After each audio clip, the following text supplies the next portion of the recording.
from them. Get in the face of your enemy, get involved in those early kills, and if you can find that early advantage, maybe you can transition that down into bot lane and then shut down Uzi. Yeah, one thing later about Zach, after you get some levels into your Elastic Slingshot, it is very easy to gank bottom lane. You can charge up Elastic Slingshot from multiple different angles, and it forces the enemy team to ward much deeper and expose themselves if they really want to get that vision down.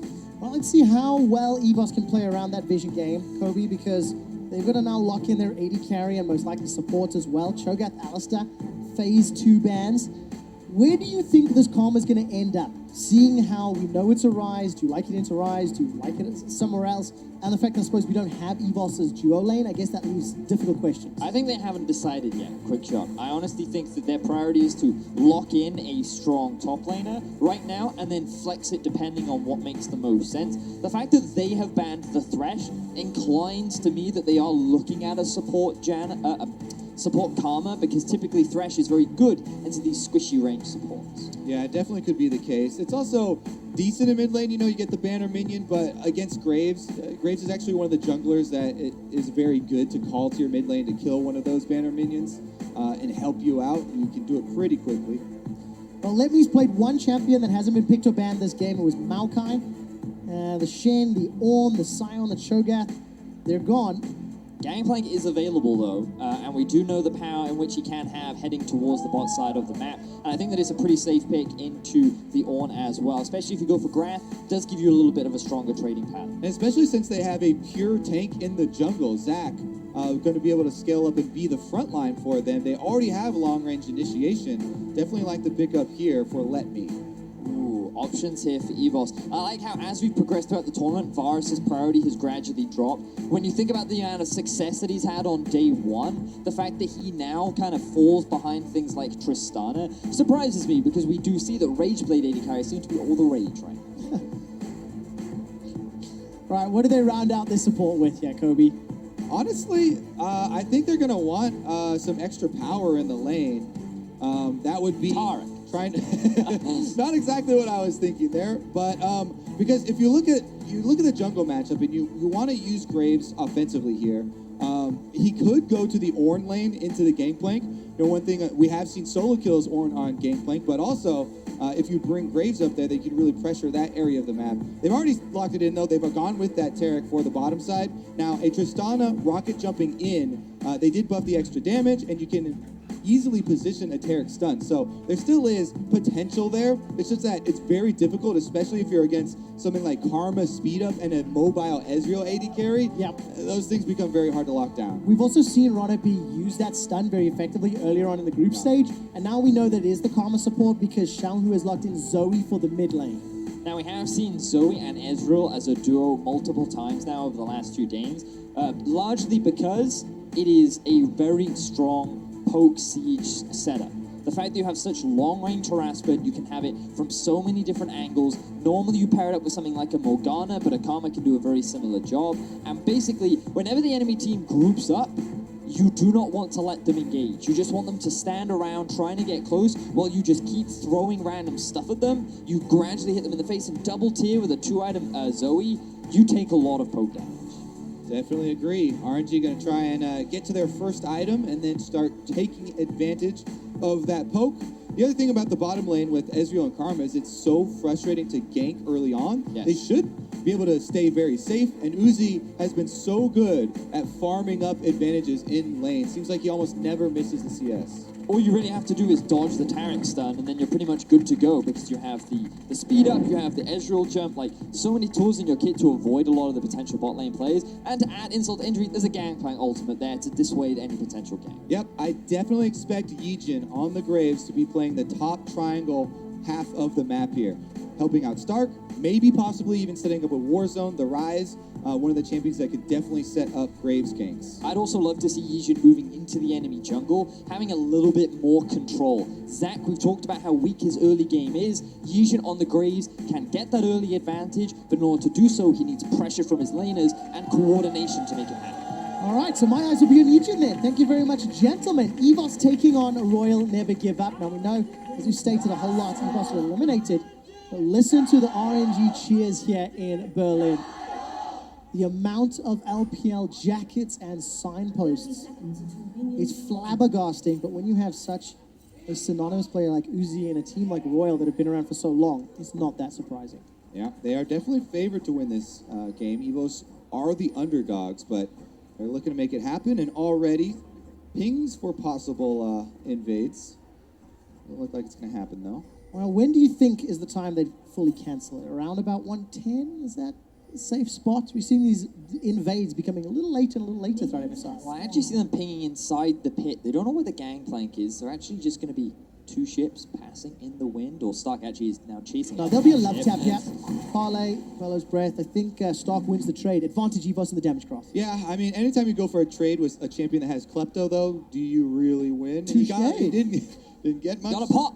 Yeah, there you go. That's it. Lane is over. Officially All right. confirmed. Gijin did go over through the Baron pit here, though, so they saw the ward by Raptors be put down. They work around that vision. Haven't given any information away yet, that exact ward. They saw it placed because they were in the tri-bush. All right, so nicely done. Yijin going to steal away the Brambleback. We'll keep track on whether or not MLXG can respond, either splitting the map or finding a gank back. This is exactly what he said. You want to start on the top triangle of the map. You're invading the jungle. It sets him up to play off of these laners. Exactly, and you can put the Zac behind, because right now RNG have no idea that this invade is happening, and the fact that MLSG is doing a full clear towards the spot side, it's not only one of the advantages of Zac, but it could end up costing him once he realizes, I've got nothing left. Well, Eugene gonna take an exit path up here through the top side. Actually, gank. Yeah, there's a possibility if Stark decides to go aggressive, but you don't want to unnecessarily reveal yourself just for a little bit of damage. Exactly that, Kobe. I do not agree with this, because now you give MLXG full information as to what you've just done. So you would expect him typically to move towards the bottom side of the map, but clearly MLXG is saying, oh, Yeah, I definitely agree, because his bottom lane is pushing right now. You know, the Uzi and being lane, double ranged. But on Zac, you definitely don't want to get caught on the opposite side of the map, so he makes his way all the way up to the Krugs to clean up the last remaining camp on his side of the map. And Yijin will be just fine with power clearing now. All right, so if Yijin gets hold of his red buff, that will at least be a 3-buff start. Kiting away that blue, as you can do on the Graves. MLXG going to be put a little behind in terms of experience and some of that gold. Ronop's going to look for the stun. Now just to find it onto Uzi, there's a rocket jump forward. Ignite comes down, as well as that satchel charge. Ronop flash for flash to follow Uzi. All of a sudden, this super safe lane down here becomes a possibility for ganking. Slay has both summoners available. Ronop also did use the Ignite, though, so maybe that's not quite so much. it's one of the disadvantages of running teleport on the AD carry. Uzi doesn't have that same sort of defensive setup, and now we see the Graves hanging around the mid lane. All right, take a look at this. Flash is available for Xiaohu. The Sleepy Trouble bubble will keep Warzone locked in place. Yijin's not done chasing yet. The smoke screen will slow him down. While they're chasing in the mid, Letme's in trouble. Stark looking for the solo kill. Won't find it. Yijin and Warzone, they're chasing. There's a quick draw forward. Now there's the channel from the jump. Xiaohu flashes to safety. He stays alive. Now MLXG with the unstable matter. Ronapi comes in looking for the stun. All of a sudden, RNG, they're trying to surround EVOS. And Paddlestar comes back, and that gives Warzone a spanking. Ming is flashed forward. Trouble Bubble sleeps nobody. EVOS continues to run for their lives. The fight's not done yet.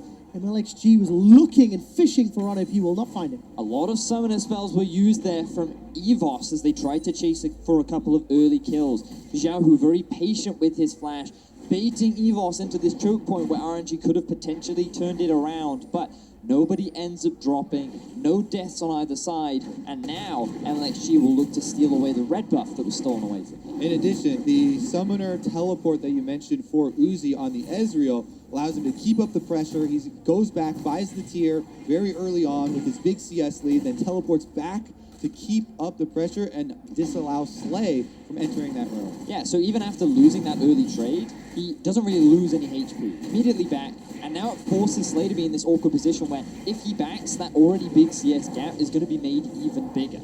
Yep, unless they're able to punish Uzi for the flash that was blown in a little bit of a trade, then he's definitely going to have a very good time down here and scale quite well. I want to talk a little bit more about Uzi. He's up 15 CS.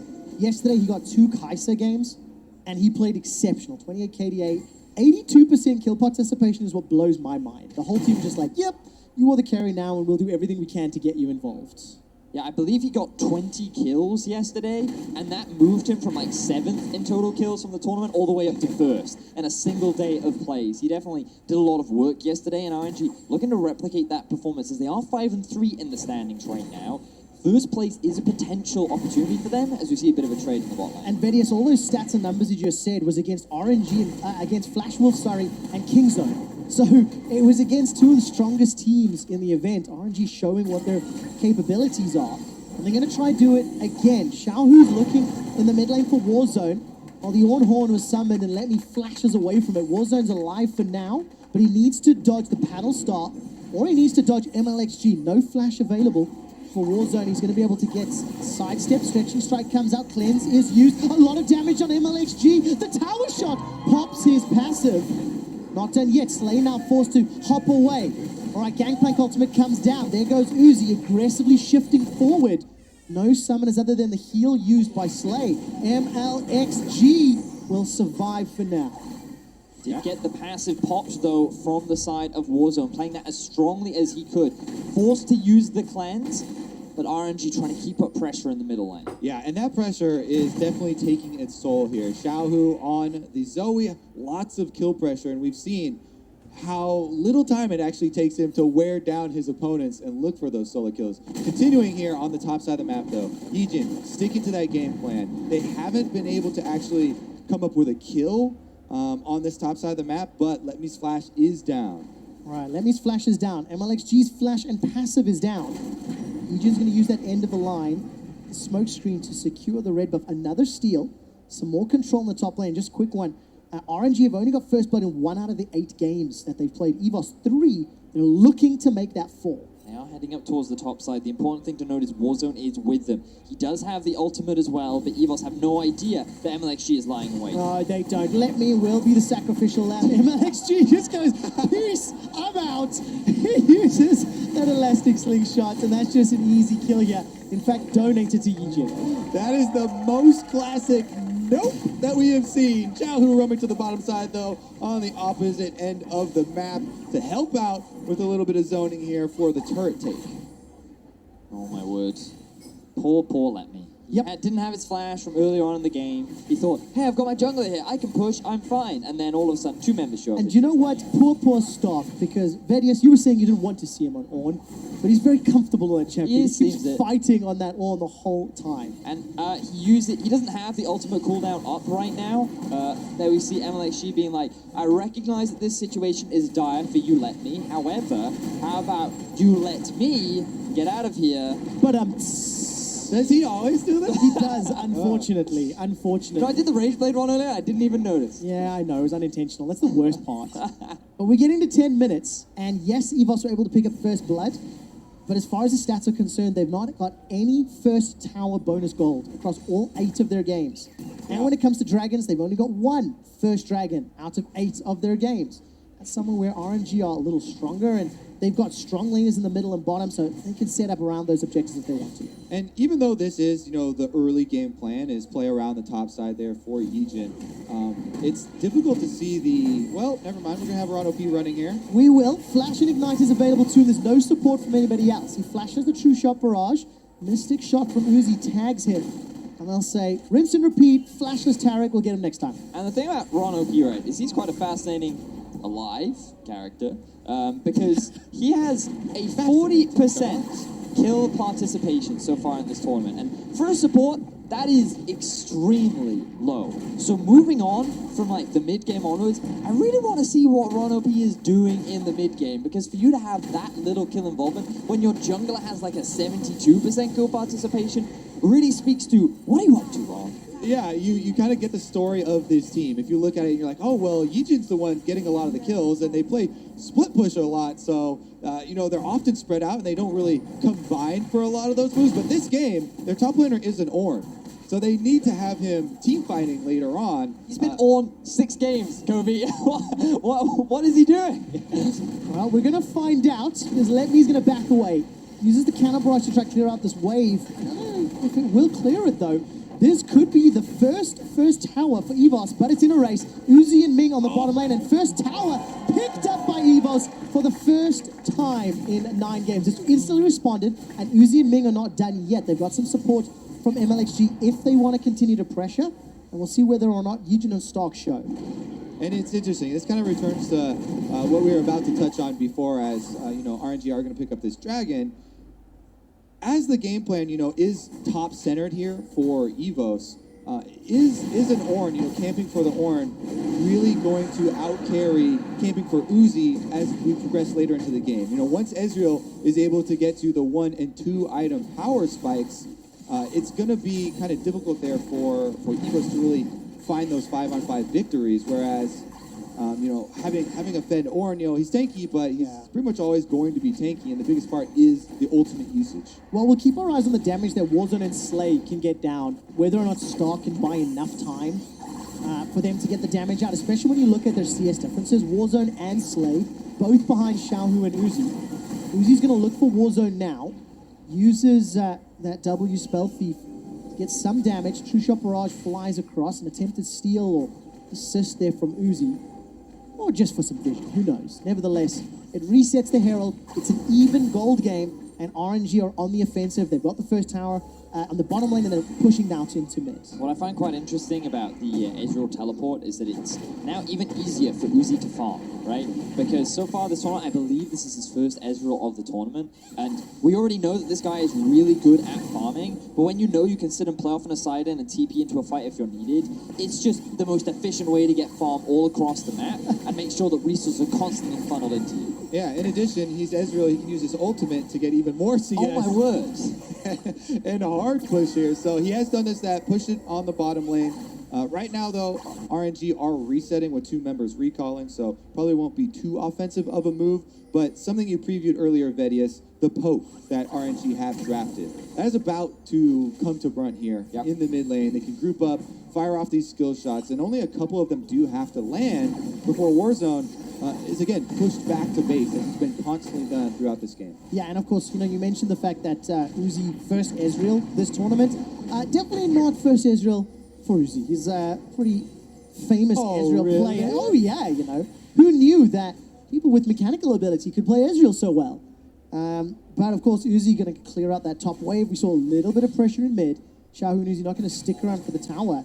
And this is one of those games where, despite the fact that he's even, RNG, when they played the first time, they were even until about 17 minutes and then won the game over the next 12. They just accelerated ahead. They hit that item power spike.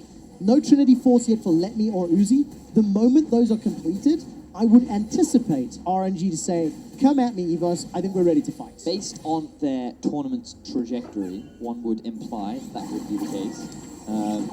We'll see if that is the game plan, though, or if EVOS could be the ones to find a successful fight. Stark has had a good game so far, has completed the Iceborne Gauntlet, and Kobe, you mentioned earlier that he wants to be grouping with his team and trying to force these engages.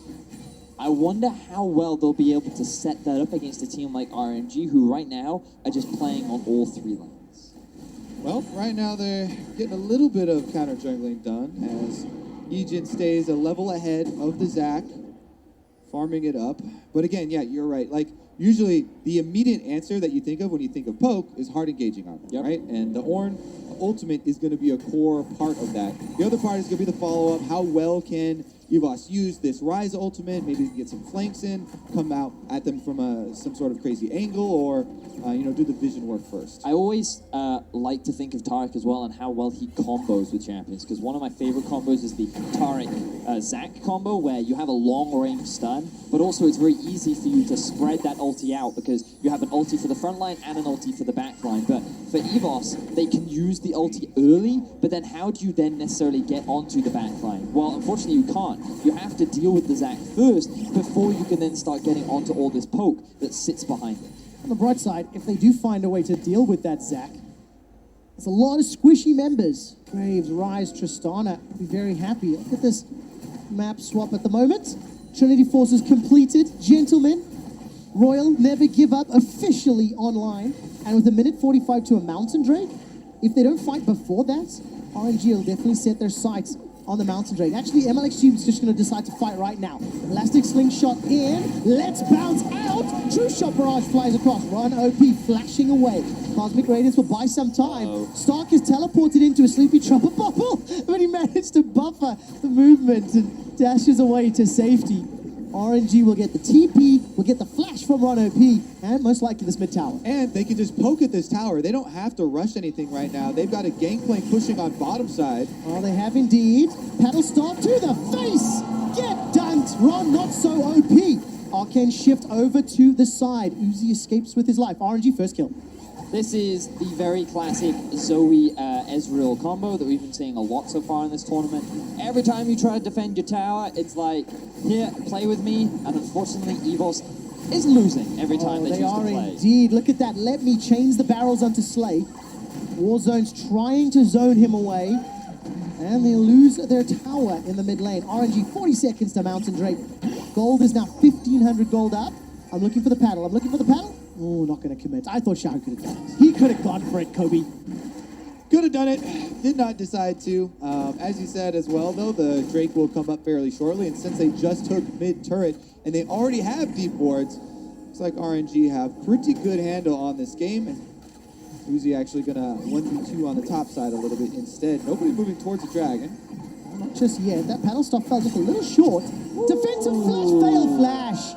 Slay face planted. Can't afford those mistakes if you want to try and take down RNG. Straight into the wall. Xiao Hu so close to being killed. Remember, he did have cleanse up, so maybe he didn't even need to, but at the same time, flash of flash, EVOS not quite working out the way they wanted. It's not. I mean, it's 2,000 gold down in what feels like the blink of an eye. There is an advantage, of course, for EVOS. They do have this Tristana, this Ryze, this Ornn, so if they find some team fights, the added value will be good. They are the ones to start the Mountain Drake. Yep, here come RNG though. And remember, even though an 80 carry is split pushing top, Uzi has teleport on the Ezreal. They've got the objective though. EVOS able to take the Drake. All right, so a little bit more late game insurance on the side of EVOS, but they cannot afford to lose more objectives to this poke composition. If RNG sets up the siege and Warzone maybe get a little confused of which direction he wants to go. Try to defend this tower. There we go. The problem is that he's actually decided to go phase rush on the Ryze rather than the more conventional spellbook, which means that he's now forced to sit in a side lane against an Ezreal that has TP. And there were so many things wrong with the sentence that I just said that it feels so strange. He doesn't have it available, so for now, Warzone will be fine in the 1 versus 1, but if he is the one that's getting matched in a side lane against Uzi, it's always going to be easier for him to not only play super defensively and just keep the wave pushed up, but also then rejoin his team should RNG want to force an objective elsewhere. Yeah, especially if, you know, something like a Zac engages and Gangplank ultimate comes down, phase rush can be very useful in escaping things like that, taking off the slow and being able to run through those giant AoE fields. We're going to need a lot of time before we can see that happen. 20 minutes is fast approaching. And EVOS, look, they've got a scaling comp, right? They've got a team fight comp. They want to get to later game.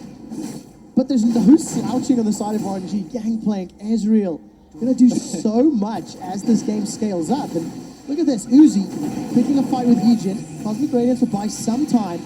Yijin gets bopped around. Paddle start just before the Radiance times out. And RNG, they're getting frisky. You can feel the tension, the need or the want to try and push EVOS around further. Pokers come out, and here comes the hard engage. Okay, but how much damage is there on the side of EVOS? It's a fight to multiple fronts. Ming is down. Rono P-Maker rather, as well as Xiaohu. Now the teleport finishes from Let Me. Warzone's trying to zone MLXG away. Slay got chunked out and he's killed by Uzi. It's a 1-for-2 in favor of RNG. And this is a Ezreal with red buff, and they've got lane priority. So RNG, even though it's a trade here where they're able to get 2 kills for 1, they can also push on turret. There's no flash for Warzone. He's going to get shut down if RNG chase. They decide against it. Warzone steps a little bit further forward. I think he's feeling very eager. Uzi finds Yijin, end of the line. There's not going to be enough damage. Uzi gets another kill, and Baron's going to spawn shortly. Are they going to try that? RNG finding pick after pick. Feel like going for a Baron would be quite risky this early into the game. They don't have the fastest Baron taking team, especially with the Zoe and the Ezreal, but that'll become a lot easier as the game progresses. EVOS trying their best to find a successful fight. Unfortunately for them, it does not pay off. Yeah, Uzi has Muramana transformation already, Trinity Force completed, and 2,100 gold in his pockets. Oh man, as well as some free ass boots. He got those for a little while, completes the Greaves, picks up his second tier, as well as a lost chapter as well. RNG 4,000 gold up. Next dragon is a mountain, Baron is an objective, and this just got very split up for EVOS. Right, I mean, EVOS, we talked about, they are looking for the hard engage, and they want to pull it off very quickly. Mono P, though, taken down at the very beginning of the fight, even though EVOS were able to focus down Xiaohu. Yeah, Slay, he kind of got split off from the rest of his team, and Uzi was like, I can win this 1v1. And Slay was like, but don't, please. Please don't. And Uzi's like, but my KDA, bro. And he pads it out, getting himself an extra kill, and allows him to have the highest bar on the ground. Good acting. They should pay you to do reenactments. It would not be very entertaining, I'm afraid. It's a little droll. Excuse me. History Channel stuff, maybe. But if I did it all in a Welsh accent, That would be fantastic, but none of these guys would be able to understand that. that's true. The least historically accurate. Slay's got no flash available, and Relax G was charging up that slingshot. And by the way, Stock flashed for that one. Uzi was able to escape with the arcane shift, and now all of a sudden, the Bastion will buy some time. Shutdown, that's very good for EVOS. Collateral damage picks up the kill, and now it's 5-on-4. Good job there from EVOS, but they have to watch out. All right, Drowsy onto Yijin. Where's the paddle star? Here comes MLXG. Paddle star tags Yijin and Ron OP. The damage is gigantic. There's another paddle and flies through. Flash forward for Xiaohu, just using the Spell Thief, I believe. Yep. And then RNG not done yet, continuing to chase. Oh, you can tell they really wanted to go in on that engage when the Sleepy Trouble bubble landed. But again, Uzi is so much of this team, so much of the damage, they don't commit. They don't want to take the extra risk. And RNG, so a little bit of restraint. Ooh, look at that burst onto Yijin. Xiaohu's going to keep throwing out those paddles. Slay stepping forward. This could get a little risky. Uzi teleporting back. All right, here comes Uzi. That's at least one Mystic shot. Arcane shift over as well. True shot for Oz will not take down Ron OP. And with that portal jump, Xiaohu just falls a little shy. As it stands, the inner turret's down though. And note how RNG are focusing their attention on the towers rather than the Baron. They recognize that the big way for them to throw this game would be going for a very early purple worm, so instead they'll just take the free objectives, they have full control over the map, and gaining further control over mid makes setting up towards the top side of the map a lot easier. So RNG with the safer decision. And in addition, they have got a Mountain Drake 25 seconds on the way. So if they take that one first, then it becomes a lot less risky to burn that Baron down. That's very, very true. So RNG will now set their sights on getting vision around the bot side river. But I must acknowledge how well Xiaohu has been playing so far in this game, because as they set up for vision, and if EVOS tried to contest, they're going to constantly try to deal with Xiaohu as he's throwing out this non-stop poke. Yeah, Ron OP takes a shot to the face. And it was a good sign. Seeing EVOS, yes, they threw a lot at RNG, but they got Uzi down. And if they can get one of the carries and sort of let me or Uzi, maybe that's a way that they can do more. Xiaohu forced to use his real flash. Ron OP and Stark now running for their lives. Ming has joined the fight. A new challenger appears. Yijin wanting RNG to chase, wanting RNG to go into him. But they didn't because they were securing the uncontested Mountain Drake down bottom. And as a bit of an update, been keeping track of this. Ron OP so far, 66% kill participation has been involved in a lot of the action that EVOS have been trying to force. They, as a team, have been grouping up, trying to look for these engage opportunities, but yet to really snowball into a big advantage. And Vedius 100% kill participation for Stark and Yijin. So still the traditional, EVOS style, but they're bringing in that support. Because we were talking about how we wanted to see this all involved and use the advantage. I would like that, yes. But the question is, how well will they do it? Because Xiaohu's making their life very, very difficult right now, even after the pick from Uzi, who is level 14 on this Ezreal. Just the damage from Zoe with 2 items finished is rather terrifying. And it's so funny when you watch games like this, because RNG so clearly ahead and in control, not really putting themselves in risky situations. But they smashed Flash Wolves and Kingzone harder than they did EVOS today. And they've always had results-based discussion, If this game gets to 30, 35, 40 minutes, what if EVOS's mechanical ability wins a team fight? What if EVOS start a huge upset? I mean, it is a big Then what if. NA will be celebrating along with Vietnam because that would open the doors. There's a couple Team Liquid fans in the audience who just cheered. I'm not quite sure if you heard that, but yes, I mean, there is stakes here. For RNG, a win secures them a semi-final spot, Kobe, and then there is a scenario where they could take first, but it would come down to tiebreakers and some of the rules pending the further results. Again, all right, we have to check in on the gangplank damage because Let Me Now in the side lane should be able to prep for RNG. And, well, never mind. No, definitely not. Cosmic Raids will buy some time here for Rono, P, and Yejin. They get a stun onto MLXG, but nothing else. Down in the river, Stark is being chased down by Let Me. Here comes MLXG. Stretching Strike is going to be interrupted by the Buster Shot. Relmore brings Warzone into the fight, but Yejin is down. And it's RNG, the group before EVOS. They're the ones to initiate the fight while the opposition is spread apart. The jungler is down. Baron is now an easier target to take, but Stark still has his engage. Sleepy Trouble Bubble, insta-cleanse out of. Stark has actually used his ultimate already. Did not save it for a potential Baron pit fight. Could that be game-changing? Yep, 5 members of RNG. Still 14 seconds left on Yejin, so RNG can force. All right, they can indeed. Another Trouble Bubble. Paddlestar's going to go into the pit. Baron's going low. It's about 50% HP. 4,000 hit points. There's no smite, remember. Going to be secured here by RNG. And Royal Never Give Up will turn to fight. Stretching Strike onto Stock. Good damage on MLXG. Warzone forced to run away. Cannon Barrage comes out. Warzone still alive for a few seconds longer before Uzi takes him out. Now Stark's on the front line. Forced to jump backwards. Yejin's not done. He dashes forward. Stun comes out from Ron OP and now slays the target. He's going to get caught. Tag, slip, taken down by Uzi. Yejin will be the next to fall if RNG chase. They decide against it. They've got the Baron and more towers. Yep, they're not going to stop with just that. Here come 5 members of RNG with a double stack Baron minion. Oh man, the inhibitor turret will be the target. Where is the defense? Yejin and Stark, the last members remaining. But they cannot stand toe-to-toe. At 27 minutes, the inhibitor drops. RNG, they found the pick onto Yejin, and without the jungler's assistance, the risk of a steal was little to none. And after that EVOS, they tried their best to go for a fight, but given that the ulti from Stark was used so early on, it meant that when they grouped up around the Baron, it was easy pickings for RNG. Yeah, here we go. The elastic slingshot afterwards here for MLFC to chase. Uzi jumps over the wall. They've got the Karma speed up also enabling this. And then both the Sleepy Trouble Bubble and Gangplank Ultimate to force Warzone to walk a long way around and buy Uzi enough time to shoot him down. It's just a matter of RNG with the constant chase, with the Baron buff, everything coming together, and they're looking for that semi-final spot. Quickshot, you already talked about it. One win here will tie them up alongside Kingzone and will help them secure that Whoa. spot. Did a little bit of damage there, Uzi. 5,892. MLXG 64. How do you only deal 64 damage? Is that like Cinderhulk proc? Is that about, or Stretching Strike maybe? Yeah, Zach doesn't have a lot of high base images, and it was on someone with magic resistance. Maybe it was a little bit of Cinderhulk burning for a while. He didn't touch anything So else. Ron had 0 damage. I'm starting to figure out why maybe he's not getting as many assists. Couldn't really get involved with the fights, just mainly used the disengage tool. In order to get an assist, you have to get killed. You have That to is get a very kill, valid. my friend. Very valid point. as it stands, he's still at 66% kill participation, as you so rightly pointed out.